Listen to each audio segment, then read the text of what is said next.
Good morning students. तो आज का हमारा टॉपिक है इलेक्ट्रिक पोटेंशियल एनर्जी।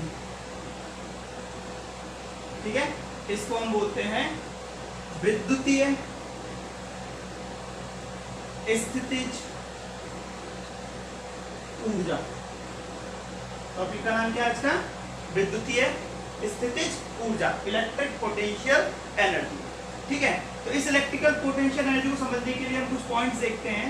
आपसे कहा एक चार्ज है Q, इस चार्ज Q से r दूरी पर स्थित किसी बिंदु P पर E वेक्टर बताओ।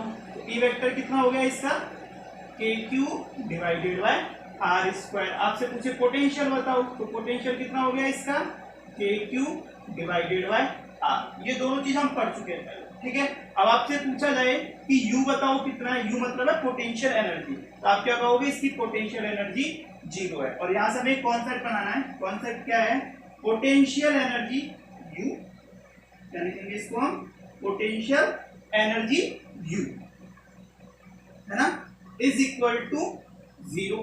किसकी वजह से? Due to a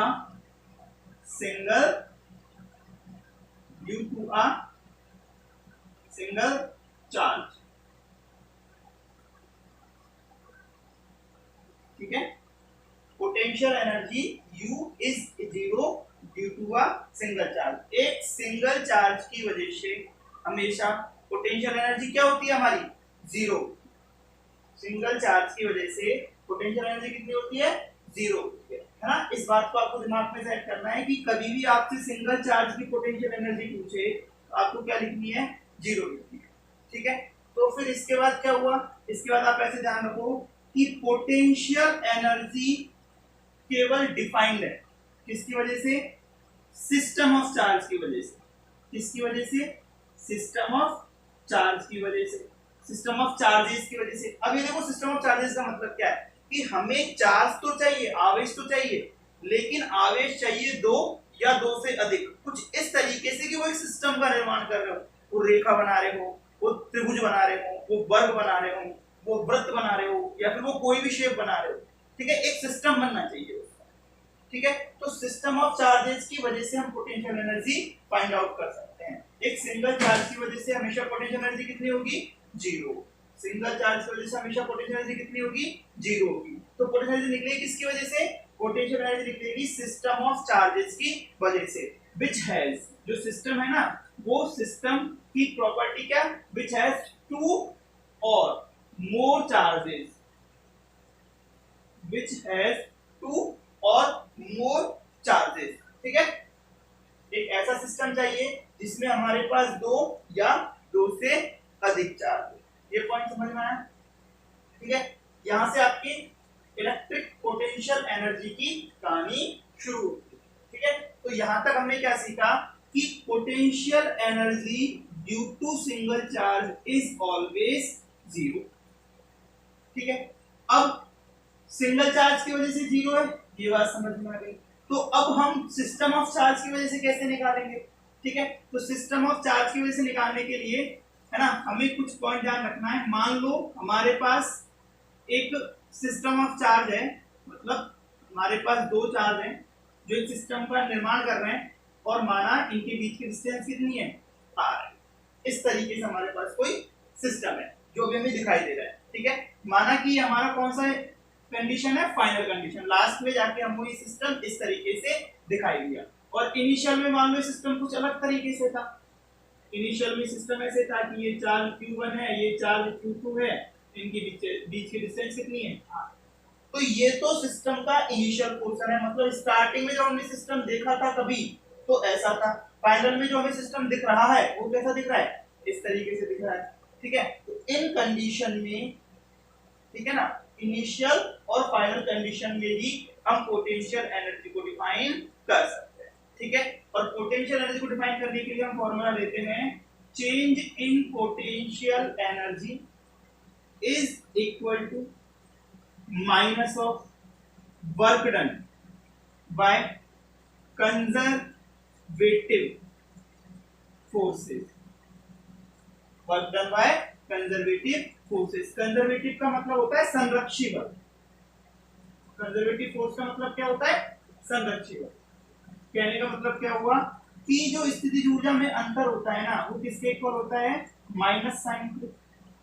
work done by conservative force, ठीक है, संरक्षित बल के द्वारा किया गया कार्य का ऋणात्मक भाग is equal to change in potential energy. तो चेंज इन पोटेंशियल एनर्जी को हम लिखते हैं UF minus UI is equal to minus of W conservative force. समझ में आया? अब हम इस पॉइंट को थोड़ा ध्यान से सुनना है, इसको एक्सप्लेन करने जा रहे हैं कि यहाँ पर कंजर्वेटिव फोर्स क्या है। तो कंजर्वेटिव फोर्स वो फोर्स होते हैं जो पाथ पे डिपेंड नहीं करते हैं। कंजर्वेटिव फोर्स कैसे फोर्स होते हैं? जो पाथ पे डिपेंड नहीं करते हैं। जैसे आपसे पूछा जाए घर्षण बल क्या कंजर्वेटिव फोर्स है या फिर नॉन कंजर्वेटिव फोर्स है? भाई घर्षण बल आपका संरक्षी बल है या असंरक्षी बल है? तो आपका जवाब होगा कि घर्षण बल हमारा असंरक्षी बल है, नॉन कंजर्वेटिव फोर्स है। उसके पीछे रीजन क्या है? It depends on path. किस पे डिपेंड करता है? ये पाथ पे डिपेंड करता है। जबकि gravitational force, electric force, electromagnetic force, nuclear force, है ना, मतलब गुरुत्वाकर्षण बल, विद्युत बल, विद्युत चुंबकीय बल, ठीक है, नाभिकीय बल, ये सब कैसे फोर्स है? ये कंजर्वेटिव फोर्स है। क्यों? क्योंकि वो केवल इनिशियल और फाइनल पोजीशन पर डिपेंड करते हैं, वो पाथ पे डिपेंडेंट नहीं करते। तो यहां से एक चीज सीखने को मिली हमें कि कंजर्वेटिव फोर्सेस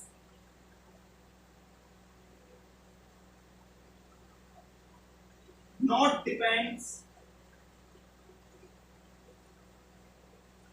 ऑन पाथ, ठीक है, यहां तक की बात समझ में आ गई। अब हम चैप्टर 3 से इस कॉन्सेप्ट को लिंक करना चाहते हैं जो अभी तक हमने पढ़ा है। तो हमने एक कॉन्सेप्ट पढ़ा है यहाँ पे W एक्सटर्नल का, याद है क्या आपको? W external, external work done या work done by external agent, ऐसा कोई टॉपिक का, ऐसा कोई हमने पोटेंशियल के टॉपिक में पढ़ा था, ठीक है। तो हम क्या कह रहे हैं यहाँ पे कि external work done, external work done किसी व्यक्ति द्वारा किया गया बाह्य कार्य, इसको बोलते हैं हम external work done. External work done होता है ना, वो किसके इक्वल होता है? Minus of W conservative force होता है। एक्सटर्नल वर्क डन किसके इक्वल होता है? Minus of W conservative force होता है। अब ये कैसे हो गया? तो इसको समझने के लिए हमें यहाँ पर क्लास 11 का एक टॉपिक पढ़ना पड़ेगा, उसका नाम है वर्क एनर्जी थ्योरम, कार्य ऊर्जा प्रमेय। टॉपिक का नाम क्या है? Work energy theorem. मैं एक्सप्लेन कर रहा हूँ थोड़ा आपको समझाने के लिए। क्या होता था इसमें? टोटल वर्क डन, जितना भी हम कार्य करते थे ना, वो किसके इक्वल हुआ करता था? इक्वल हुआ करता था चेंज इन काइनेटिक एनर्जी। अब हम क्या करें कि इसमें कितने वर्क डन है हमारे पास? तो हमारे पास इसमें कितने ही वर्क डन हो सकते हैं? जैसे फ्रिक्शन की वजह से हो सकता है, ठीक है, कंजर्वेटिव फोर्स की वजह से हो सकता है, और कई वजह से हो सकता है। ये सब किसके इक्वल होगा? काइनेटिक एनर्जी के चेंज के इक्वल होगा। अब हम कह रहे हैं कि 99.99% केस में आपके पास इन केसेस के अंदर सारे वर्क डन जीरो होते हैं। आपके पास केवल एक वर्क डन रहता है, और वो कितना रहता है? कंजर्वेटिव वर्क डन, ठीक है। और एक तो कंजर्वेटिव वर्क डन है और एक है एक्सटर्नल वर्क डन, जो भी एक्सटर्नल वर्क डन किया जा रहा है, ठीक है, वो किसके इक्वल हो गया? आपका चेंज इन काइनेटिक एनर्जी। और जब हमने पोटेंशियल को डिफाइन किया था, इलेक्ट्रिक पोटेंशियल को, तो क्या बताया था कि अनंत से किसी चार्ज को इस प्रकार लाया जाता है कि उनके अंदर उत्पन्न गतिज ऊर्जा लगभग कितनी रहे? जीरो रहे, मतलब उसकी स्पीड कांस्टेंट रहनी चाहिए। उसी तरीके से हम चार्ज को लेके आते हैं, ठीक है। तो हम क्या बोल रहे हैं कि इस इलेक्ट्रिक पोटेंशियल एनर्जी की टर्म्स में हमें एक काम हमेशा करना पड़ता है। वो क्या करना पड़ता है? इस काइनेटिक एनर्जी को किसके इक्वल करना पड़ता है? जीरो के इक्वल करना पड़ता है। और जैसे ही मैंने इस काइनेटिक एनर्जी को जीरो के इक्वल कर दिया, तो क्या बोल दिया कि कंजर्वेटिव फोर्स है ना, वो किसके इक्वल हो गया? एक्सटर्नल फोर्स के इक्वल, ठीक है।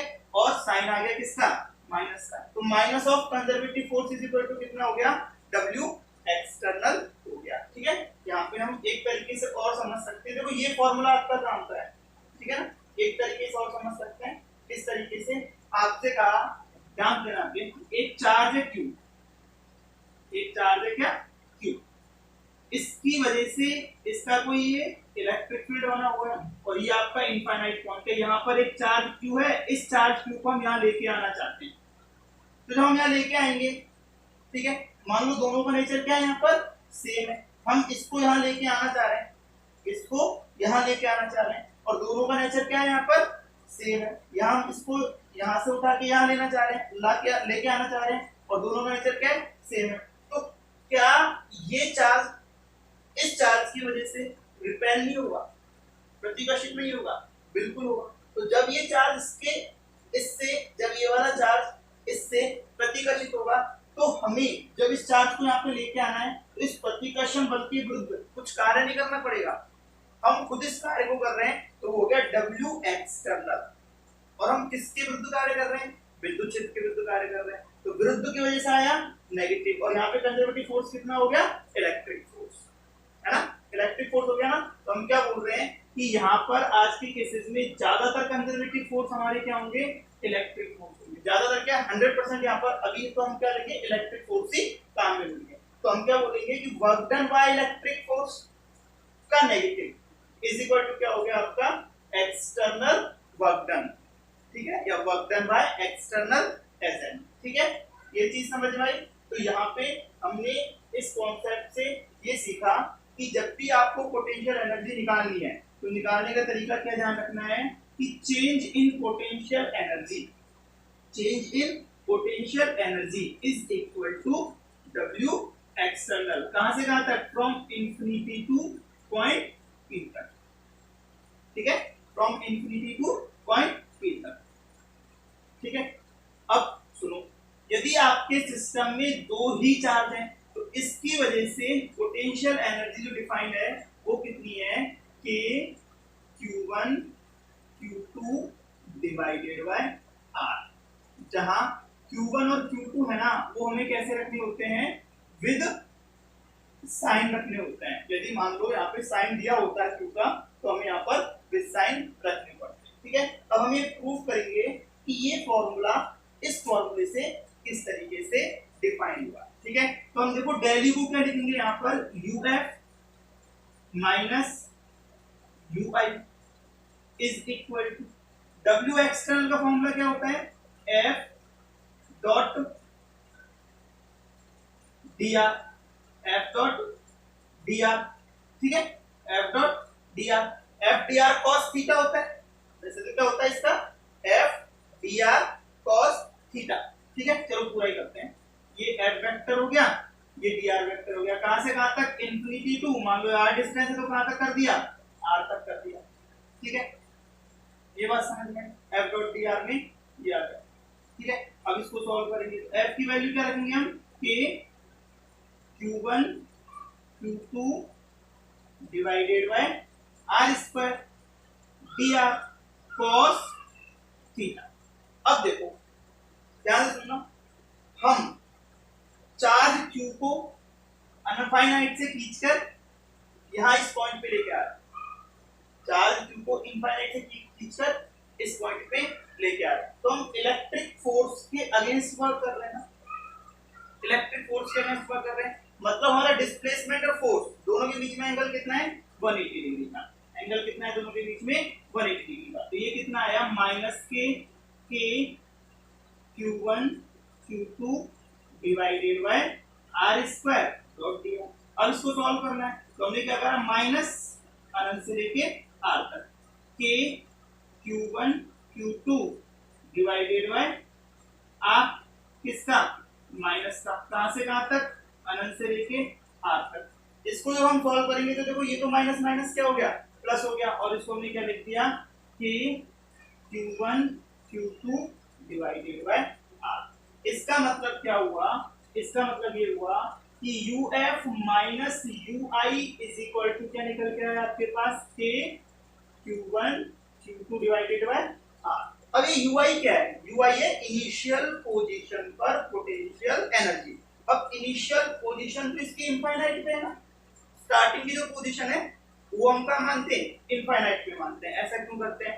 ऐसा इसलिए करते हैं क्योंकि पोटेंशियल एनर्जी सिंगल पॉइंट पे डिफाइंड नहीं है। जिस तरीके से पोटेंशियल की कहानी उसी तरीके से पोटेंशियल एनर्जी की कहानी। तो हम क्या बोलते हैं कि हम चेंज निकालते हैं। चेंज के लिए एक को कहां मानते हैं? इनफाइनाइट पे मानते हैं। और इनफाइनाइट पे पोटेंशियल एनर्जी की वैल्यू कितनी होती है? 0 होती है। तो हमने क्या बोला कि U कितना हो गया आपका? K Q1 Q2 divided by R। समझ में आई बात आपको? तो दो चार्ज की वजह से या दो सिस्टम ऑफ चार्ज की वजह से जो पोटेंशियल एनर्जी का फॉर्मूला निकल के आया वो कितना निकल के आया? K Q1 Q2 divided by R। वापस सुनो क्या कहा मैंने? याद सुनना कि चेंज इन पोटेंशियल एनर्जी का फॉर्मूला होता है W external from infinity to T। यहां तक कोई दिक्कत नहीं।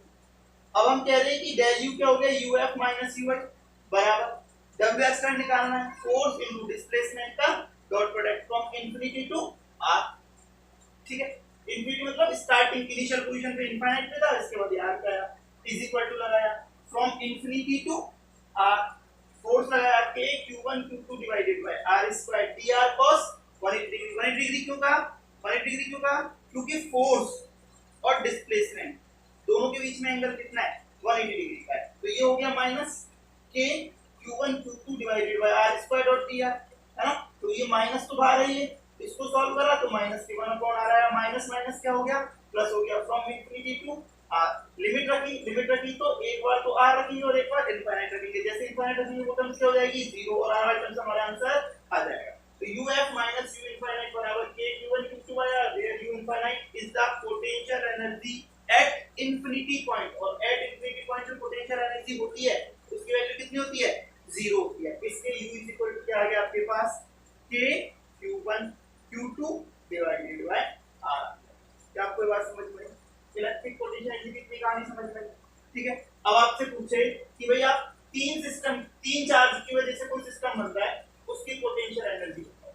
ठीक है, अब सुनना थोड़ा ध्यान से। क्या कहा कि आपके पास तीन चार्ज है, ये तीन चार्ज इनफाइनाइट के Q1 Q2 Q3। ठीक है, और आपने इसको फाइनल में ऐसे बना दिया, ये Q1 ये Q2 ये Q3। आपसे कहा कि स्टार्टिंग में आपके पास इस तरीके से चार्ज रखे हुए थे इनफाइनाइट पॉइंट पे, आप इसको उठाकर ऐसे उठाकर कहीं पे भी लाए और इस तरीके से आपने इनको सेट कर दिया। Q1 Q2 Q3 मानन के नीचे सेंसिटिव रख दिया आपने A। तो इस पोजीशन में कन्वर्ट करने के लिए आपको कितना वर्क डन करना पड़ा? या फिर इसकी वर्क डन करने से जो पोटेंशियल एनर्जी कलेक्ट हुई वो कितनी है? मतलब इस सिस्टम की फाइनल पोटेंशियल एनर्जी आपको फाइंड आउट करनी है ना? तो सुनना ध्यान से। सबसे पहले हम क्या कह रहे हैं कि ये फोर्स वाला फॉर्मूला आपका थोड़ा सा लेंथी हो जाता है निकालने के लिए, आपको बार-बार इसमें क्या करना पड़ेगा? इंटीग्रेशन करना पड़ेगा। तो आप इसमें भी एक सिंपल फॉर्मूला काम में लो, del U is equal to integration की जगह काम में लो प्लस पहले चार्ज को लाने में किया गया वर्क डन प्लस दूसरे चार्ज को लाने में किया वर्क डन प्लस तीसरे चार्ज को लाने में किया। ठीक है, तो स्टार्टिंग में जब हम पहले चार्ज को उठा के लेके आए तो WQ1 को कितना करना पड़ा हमें? 0, क्योंकि सिंगल चार्ज को लाने में स्टार्टिंग में सिंगल चार्ज को लाने में कोई वर्क डन नहीं करना पड़ता। समझ में आ गई बात? अब आपको एक फॉर्मूला और पता है कि work done upon Q is equal to potential होता है। Work done upon Q is equal to potential होता है। तो यहां से हम W का फॉर्मूला एक और निकाल सकते हैं, वो क्या है? Q into potential, Q into potential. ठीक है, इस फॉर्मूले को हेल्प से हम ऐसे क्वेश्चनों को उस इंटीग्रेशन फॉर्मूले की बजाय आसान करते हैं। कैसे करते हैं? देखो, हमें W का एक सीधा सीधा फॉर्मूला लगाना है, Q इनटू V। कौन सा फॉर्मूला निकालना है? Q into B. अब समझना ध्यान से देखो, तो हम क्या कह रहे हैं, ये फॉर्मूला आपको डायरेक्टली अप्लाई करना है। तो क्या फॉर्मूला अप्लाई करना है, W is equal to Q into B. ठीक है, पहले चार्ज को लाने में, इस Q1 को लाने में हमें कोई वर्क नहीं करना पड़ा। क्यों नहीं करना पड़ा कोई वर्क, क्योंकि ये चार्ज जब यहाँ पे आएगा, चलो यहाँ पे इनफाइनाइट पे चार्ज रखा हुआ है, ठीक है, तो जैसे ही हम इसको यहाँ पे लाएंगे ना, तो हमें पता लग रहा है कि यहाँ पर इनफाइनाइट कंडीशन पर और स्टार्टिंग में इस ब्लैंक कंडीशन पे बात सेम, ठीक है, क्योंकि यहाँ पे कोई इलेक्ट्रिक फोर्स तो है नहीं पहले से, इलेक्ट्रिक फील्ड तो है नहीं पहले से, कोई चार्ज तो स्टेबल है नहीं, है ना, ये भी खाली जगह है, ये भी खाली जगह है, ठीक है, तो स्टार्टिंग में आप इसको यहाँ रखो, बात तो एक ही है। तो फर्स्ट चार्ज को लाने में हमें कोई वर्क नहीं करना पड़ा, इसीलिए तो हमने बोला कि potential energy due to single charge is always zero. ठीक है, तो WQ1 क्या आया, जीरो आया। अब सोचो कि ये चार्ज आपका Q1 आ गया, ठीक है, अब इसने अपना कोई इलेक्ट्रिक फील्ड बनाया होगा। अब जब हम दूसरे चार्ज को लेके आएंगे यहाँ पर, तो हमें इस Q1 के अपोजिट वर्क करना पड़ेगा, Q1 के अपोजिट वर्क करना पड़ेगा। तो हम क्या बोलेंगे कि W ऑन Q2 वो क्या होगा, ये होगा Q2 into potential due to Q1। भाई इसकी वजह से r डिस्टेंस पर कोई पोटेंशियल होगा ना, है ना, जहां तक हम इस चार्ज को लेके आएंगे इस पॉइंट पर P पर, r डिस्टेंस की वजह से हम किसी पॉइंट इस पॉइंट P पर Q2 चार्ज को लेके आएंगे, तो यहाँ इस Q1 का कोई पोटेंशियल डेवलप होगा, उस पोटेंशियल को हम मल्टीप्लाई कर देते हैं चार्ज Q2 से, तो हमें क्या मिल जाता है, WQ2 मिल जाता है। बात समझ में। अब आपसे कहे कि WQ3 बताओ कितना होगा, तो देखो WQ3 में आपके पास दो चार्ज की वजह से पोटेंशियल है, एक तो Q1 की वजह से है और एक Q2 की वजह से। मान लो हम तीसरे चार्ज को लेके आए, तो Q1 की वजह से पोटेंशियल निकलेगा और Q2 की वजह से पोटेंशियल निकलेगा, तो क्या हो जाएगा, Q3 is equal to BQ1 plus BQ2।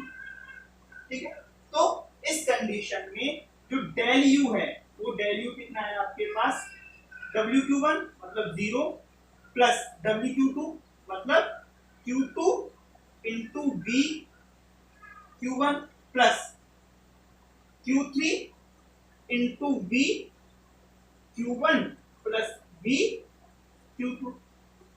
ठीक है, इसको सॉल्व करेंगे, इसको सॉल्व करने पे कितना आएगा, 0 की जगह तो 0 प्लस BQ1 कितना होता है, KQ1 डिवाइडेड बाय R और Q2 रख दिया हमने।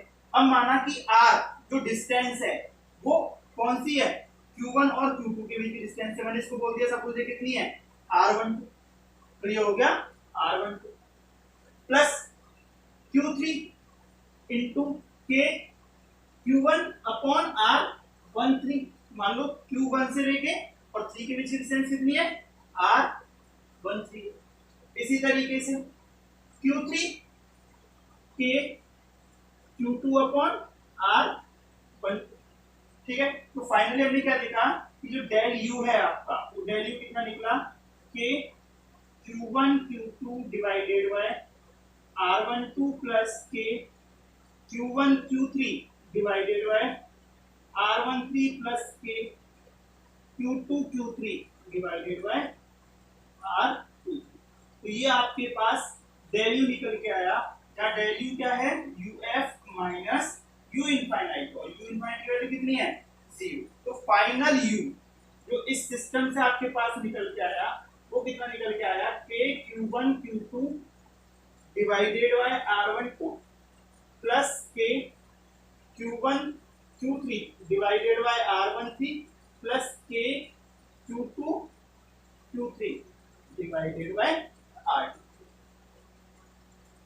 समझ में आया? एक बार वापस से इसको समझने की कोशिश करूं।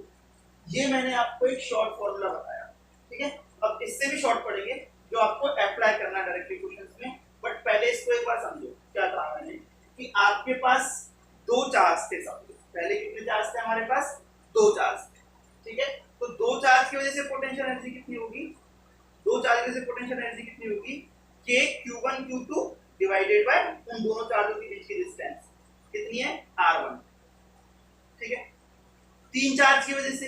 तो आपको ध्यान रखना है कि हमेशा चार्ज में दो दो का कॉन्फ़िगरेशन होता है। कितने कितने कॉम्बिनेशन होता है, दो दो का। और उसमें जितने चार्जों के बीच दो दो के कॉम्बिनेशन से जितने भी कॉम्बिनेशन बन सकते हैं ना, उन सभी की वजह से हमें क्या निकालनी होती है, पोटेंशियल एनर्जी निकालनी होती है, ठीक है। जैसे कि यहाँ पर दो दो के चार्ज की वजह से कितने कॉम्बिनेशन बन सकते हैं, तो Q1 Q2 का बन सकता है, Q2 Q3 का बन सकता है, Q3 Q1 का बन सकता है, ठीक है। तो 3 कॉम्बिनेशन यहाँ बन सकता है, ठीक है। समझना है कितने कॉम्बिनेशन बन सकते हैं, यहाँ पे 3 कॉम्बिनेशन बन सकते हैं। किस किसका, Q1 Q2 का, Q2 Q3 का और Q3 Q1, ठीक है। तो फाइनल आंसर में आपके पास 3 कॉम्बिनेशन आएंगे, 1 2 का, 1 3 का, 2 3 का, डिवाइडेड बाय उनकी डिस्टेंस, ठीक है ना। अब वो क्या होता है, 3 में तो चलो हमें समझ में आ गया। मान लो आपके पास 8 होता तो हम इसको एक बार चेक करते, और इस समय पर कोई भी कॉम्बिनेशन रह नहीं जाए, इसके लिए हमें कॉम्बिनेशन कितने होंगे उसको हम पहले निकाल देते हैं एक फॉर्मूले से, और वो फॉर्मूला होता है, मैथ में काम आता है आपके परम्यूटेशन में, NCR, प्रोबेबिलिटी में पढ़ते हो आप, है ना, NCR या परम्यूटेशन आपका एक टॉपिक है क्रंचा संचय के नाम से, उसमें पढ़ते हो NCR में हम क्या कहते हैं, NCR को लगाते कैसे हैं, n है नंबर ऑफ चार्ज, तो हमारे पास नंबर ऑफ चार्ज कितने हैं यहाँ पे 3, C R कितना है, कितने कॉम्बिनेशन बन सकते हैं, तो 2। तो इसको सॉल्व करने का तरीका क्या होता है, फॉर्मूला होता है NCR का n factorial divided by r factorial और n माइनस r फैक्टोरियल, ठीक है। अब इसमें एक समस्या आ गई आपको, सभी फैक्टोरियल क्या है, ठीक है। तो फैक्टोरियल का मतलब समझो क्या है, जैसे मैंने कहा आपसे 5 फैक्टोरियल, मैंने क्या कहा 5 फैक्टोरियल, तो इसका मतलब है 5 और इससे पहले जितनी भी डिजिट है ना, उन सबको क्या कर दो आप, मल्टीप्लाई। ये है आपका 5 फैक्टोरियल।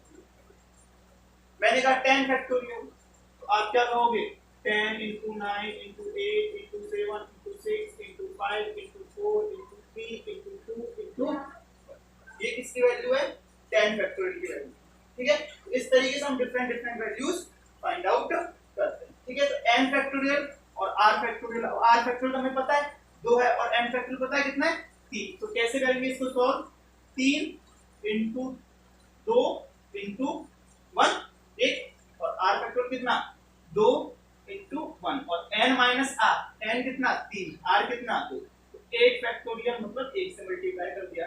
इसको सॉल्व करा तो कितना आया 3 आया। तो हमारे पास कितने कॉम्बिनेशन बनेंगे, 3 कॉम्बिनेशन बन जाएंगे, ठीक है। जैसे कि और देखो इसमें क्वेश्चन,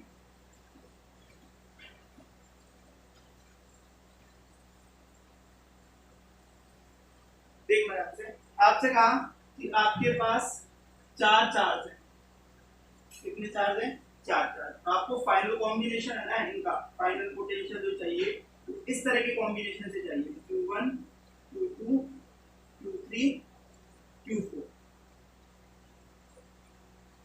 ठीक है। और इनके बीच की डिस्टेंस सपोज a है। आपसे कहा कि भाई इस सिस्टम की फाइनल पोटेंशियल एनर्जी कितनी होगी, तो आप निकालोगे UF minus U infinity is equal to, अब हमें सीधा सा ध्यान रखना है कॉम्बिनेशन बनाने, ठीक है। तो कॉम्बिनेशन बनाने के लिए पहले से फॉर्मूले निकाल लो, कितने बनेंगे 4C2, चार्ज कितने 4, कॉम्बिनेशन कितनी बनी 2 की, तो कितना हो जाएगा फैक्टोरियल 4, है ना, और फैक्टोरियल 2 और फैक्टोरियल 2, इसको सॉल्व करेंगे तो कितना आएगा 4 into 3 into 2 into 1, इसको सॉल्व करा तो 2 into 1, और इसको सॉल्व करा तो 2 into 1, तो 2 into 1 से तो 2 into 1 कट गए, और ये हो गया 2, तो 6 कॉम्बिनेशन इसमें बनेंगे। कितने कॉम्बिनेशन बनेंगे 6 कॉम्बिनेशन। किस किस का कॉम्बिनेशन बनाना है यहाँ पे, एक तो बनेगा U 1 और 2 की वजह से, फिर बनेगा U 2 और 3 की वजह से, फिर बनेगा U 3 और 4 की वजह से, 1 2 2 3 3 4, एक बनेगा 4 और 1 की वजह से, ये 4 तो आपको दिख रहा है। अब इसमें 2 कॉम्बिनेशन और सकते हैं, कौन कौन से, देखो 1 का 2 के साथ हो गया, 1 का 3 के साथ आ गया क्या, नहीं आया। एक कॉम्बिनेशन क्या बनेगा इसमें, U13, एक का 2 के साथ हो गया, एक का 3 के साथ हो गया, एक का 4 के साथ, 2 का 3 के साथ हो गया, 2 का 4 के साथ आ गया क्या, नहीं, एक बनेगा U24, 2 का 4 के साथ।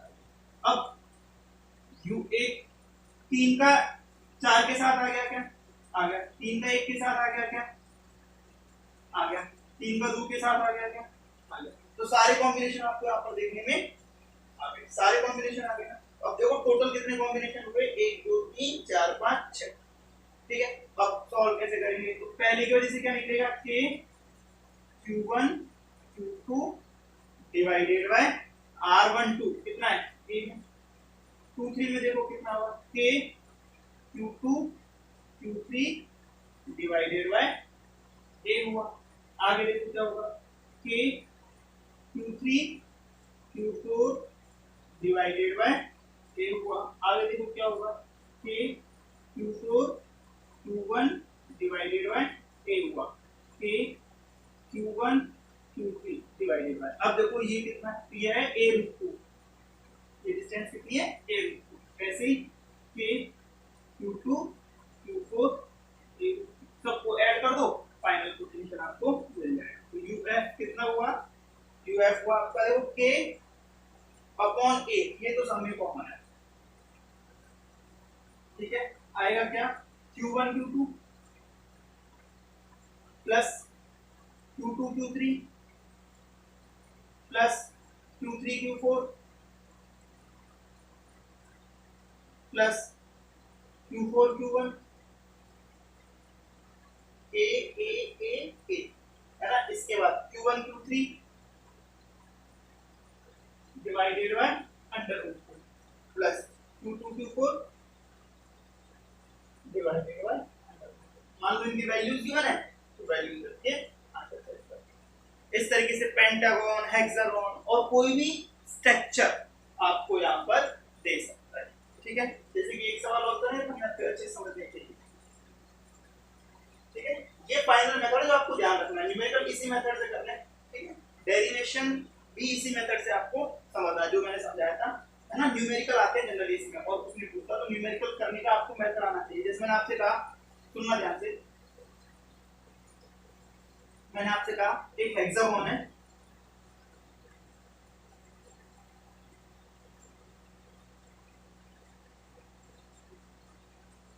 इस पे 1 माइक्रोकूलम के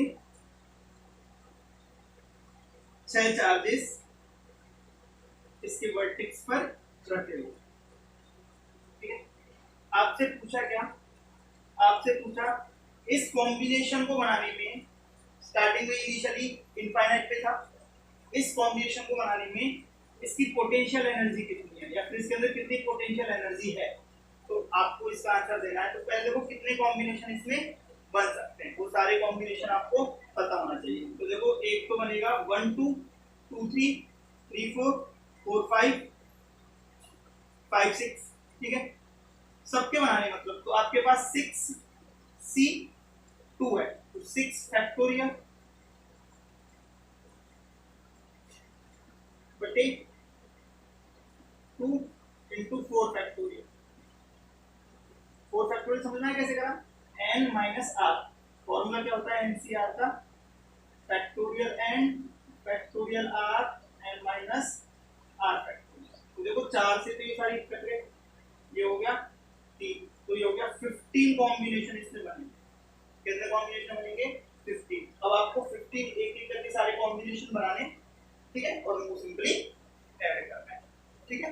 डिस्टेंस आपको वो दे देगा सबके बीच, ठीक है। क्वेश्चन लेंथी हो जाता है, जैसे देते नहीं है क्वेश्चन, लेकिन फिर भी आपको पता होना चाहिए। जैसे एक बार ये क्वेश्चन पूछा था कि कितनी कॉम्बिनेशन इसमें बनेंगे, है ना, तो आपको ध्यान रखना है 15, और उसमें वैल्यू इस तरीके से रखी थी कि आप इसको फटाफट से सॉल्व कर दो, ठीक है। नेक्स्ट, अब कुछ अलग तरह के क्वेश्चन आपसे कहा कि इनिशियल में आपका सिस्टम कुछ इस तरीके से रखा हुआ,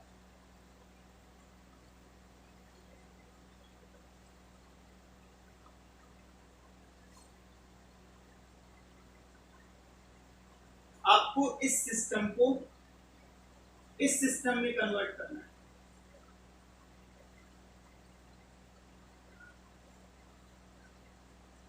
इस सिस्टम को इस सिस्टम में कन्वर्ट करने के लिए कितनी एनर्जी आपके पास कलेक्ट होगी या फिर पोटेंशियल एनर्जी क्या होगी, फाइनल पोटेंशियल एनर्जी क्या होगी। तो आप क्या कहोगे, यू फाइनल माइनस यू की इनिशियल हम निकाल देते हैं इसका। तो यू फाइनल क्या होगा, यू फाइनल है इस सिस्टम की वजह से, इस सिस्टम में क्या हुआ देखो कि Q1 Q2 divided bye 2a, एक कॉम्बिनेशन हो गया, प्लस के Q1 sorry Q2 Q3 divide by 2a, दूसरा कॉम्बिनेशन बन गया, प्लस के Q3 Q1 divided by 2a। ये तो आपकी हो गई फाइनल एनर्जी, एक निकाली फाइनल। इनिशियल कैसे निकालोगे, माइनस लगाओगे, सॉरी ये आपकी इनिशियल है, सॉरी ये आपकी इनिशियल, आपको फाइनल चाहिए यहाँ पे, फाइनल के लिए क्या करोगे, ये वाला फॉर्मूला, और इनिशियल क्या है आपकी के Q1 Q2 divided bye 2a plus के Q2 Q3 divided bye 2a plus के Q3 Q1 divided by final minus initial. भाई फाइनल निकालने का तरीका बताया ना कि तुमने कैसे निकाली, फाइनल पोटेंशियल एनर्जी से निकाली थी सिस्टम की, अभी ट्रायंगल का किया था तो यही तो निकली थी फाइनल। आपसे पूछा इसकी फाइनल एनर्जी कितनी, आपने कहा यही, ठीक है। हमने कहा कि इस सिस्टम को इसमें कन्वर्ट करा, तो ये तो फाइनल हो गया, ये इनिशियल हो गया। हमें तो यू चाहिए, तो यू के लिए क्या करोगे, you final minus you initial, solve कर लो इसको, सॉल्व करोगे आप क्या देख लो, ए तो समझे सेम है, ठीक है, तो k अपॉन a कॉमन, और Q1 Q2 की वैल्यू सब में सेम है, तो ये हो जाएगा 10 रेज़ पावर माइनस 12, ये सब में कॉमन आ गया, 1 2 3, तो मैंने क्या कर दिया 3 कर दिया। ये ऊपर वाली कहानी हो गई, माइनस इधर देखो 3k into 10 rays power minus 12 divided by 2, solve कर लिया इसको, तो 3k into 10 rays power minus 12 divided by 2।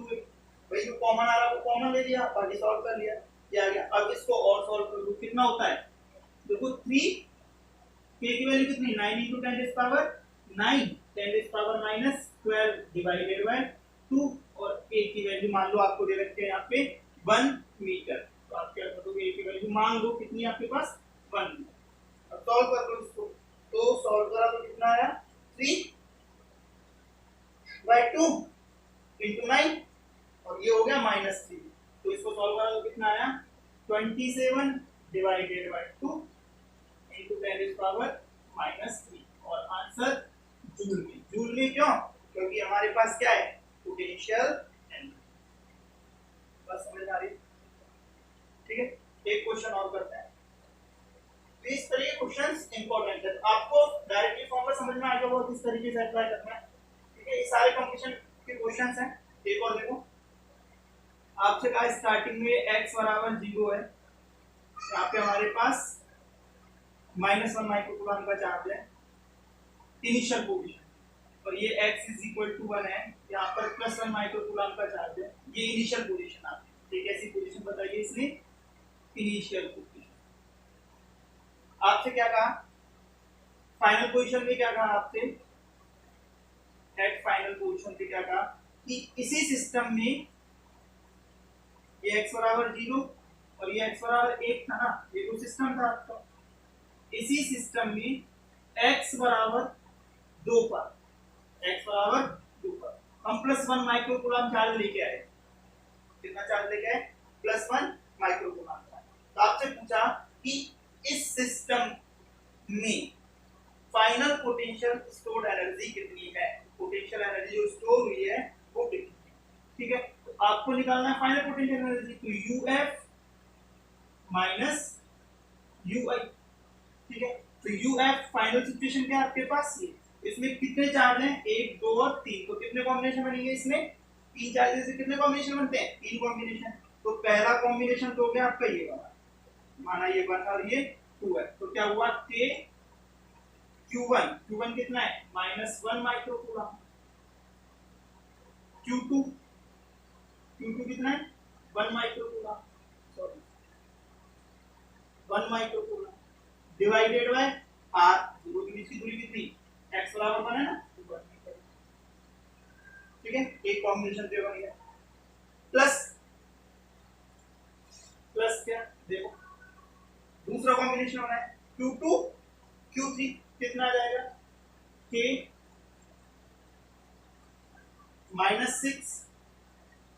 -6 upon 1 plus K Q3 Q1 -1 +1 upon 2, ये हुआ UF है ना।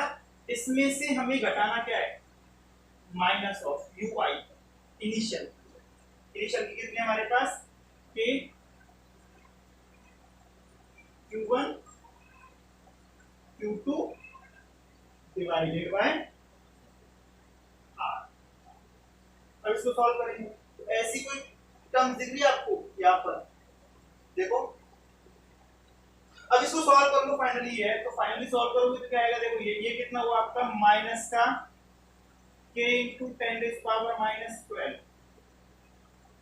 ठीक है ना,